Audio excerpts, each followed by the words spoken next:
What is the real buzz about MCP servers in the AI world right now? Let me explain that in this video in detail. Please watch till the end and do not miss the important information. When large language models like ChatGPT first came out, people treated it like a chatbot.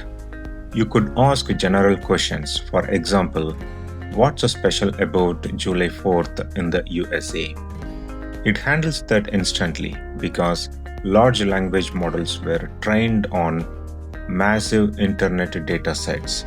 But here is the limitation. If you ask the same large language model about your company data, for example, give me top 5 revenue generating products in my e-commerce store, it fails. The reason, the model has no built-in knowledge and context of your private data or company systems. That's where MCP comes in. MCP stands for Model Context Protocol. It's an open standard that lets large language models connect to external tools and data sources like your company database through MCP servers. With the right configuration, an MCP server can give your model access to databases, APIs, or services, adding the missing context. Once you provide the context and your data to LLMs, it can answer the questions that are specific to your data. Could you build this without MCP?